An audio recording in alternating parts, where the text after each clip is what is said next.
lovely people, welcome to the channel for another video. So what we have today here, well, apparently it's 20 years since the first Pirates of the Caribbean. Also, Disney is celebrating the 100th anniversary, and what they want to do is actually bring back some of those classic movies in selected cinemas, theaters across the country. I don't know if this is going to be available also here in Europe. But one of these movies, it's the first Pirates of the Caribbean, the Curse of the Black Pearl, which 20 years ago grossed Disney 654 million, 0.3, which adjusted for inflation, it's a good chunk of money. I don't think 20 years ago there were many movies which were doing this amount of money, and that's the reason why I started the franchise and made Johnny Depp, absolutely gigantic. Truth to be told, Johnny Depp was already huge before, but in a different way. Johnny Depp was always the go-to actor for Tim Burton. He was more like a sort of arty, very high-hand, arty, strange, bizarre actor to go to for movies, and I loved him actually. I'm a big fan of all the period before Pirates of the Caribbean of Johnny Depp, since day one basically. One of my favorite movies, it's Dead Man. So it's interesting to see that this basically started his career, like launched his career into a completely different direction, like Harrison Ford, the type of stuff, There is just a few stars like that. You can name, like, I don't know, Brad Pitt, Harrison Ford, Johnny Depp. Maybe Harrison Ford even being like maybe the last really true gigantic megastar. There's nobody like that anymore. So Johnny Depp and Brad Pitt and Tom Cruise definitely fit in the category. Maybe even Keanu Reeves. They have managed to get into their upper echelon.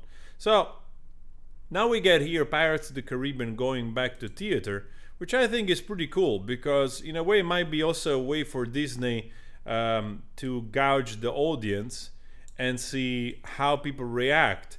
For sure it's going to make some money. We have seen it with Titanic when it was re-released in theater. Actually made I think like some crazy like 60 million again, like, which is for a movie that already passed $1 billion or $2 billion and still make money after 20 plus years, 25 years. It's insane. I don't think it's gonna be that much here, but for sure it's gonna be some millions heading up to the total, and it's gonna show Disney also where the heart of the audience is, with who, which brand, which movie. So definitely this is a way probably to see a little bit how much they can reboot this, even though rebooting it's an absolutely bad idea, because I don't think nobody wants to see a Pirates of the Caribbean right now without Jack Sparrow.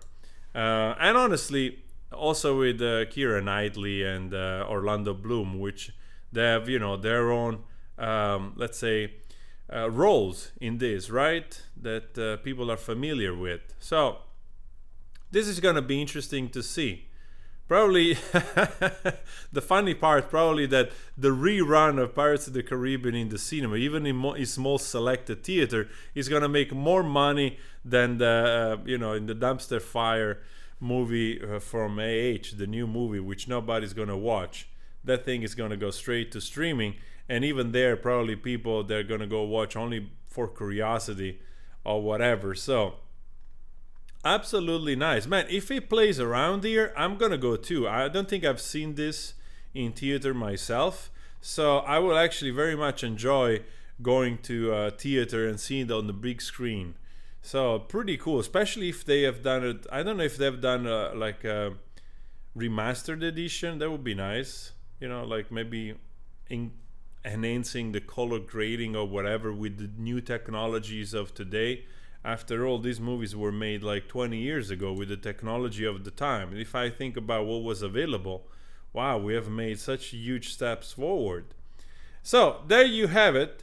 Disney trying slowly probably to show that they have an interest into Jack Sparrow and Pirates of the Caribbean, and probably an interest also in Johnny Depp. And again, it lies in the end of Johnny Depp, whether or not he wants to do it or not. He famously was against it when at the trial, but of course, he was also hurt. Time heals. Whatever he does, the audience will accept it, So it's really up to Johnny Depp. I'm pretty sure that nobody's gonna complain if he wants to reprise the role, because people love this character, and if the script is it's good for a new movie, yeah, it's gonna show Disney really how to make again a franchise or a movie that makes money, instead of like the trying to race swap and trying experimental with stuff that you can do a new character with another ethnicity and it might work absolutely very well and people love it. But when you do also this BS of like, okay, you take the Little Mermaid, people, they love the movie, they love the cartoon all around the world, and they grew up with that image. All of a sudden you change it, you're gonna have pushback. It has nothing to do with race. It's just to do with people get used to a certain characters. They want to see something similar on the big screen. And it translated into the Little Mermaid crossing barely 400 million, which for that type of movie with that type of history, that movie probably should have made easily 900, 800 million or a billion plus, because people were really waiting to see that, and it just basically flopped. So anyway, guys, let me know your thoughts on this. No Johnny, no pirates anyway. So please subscribe, and I'll talk to you later, all right?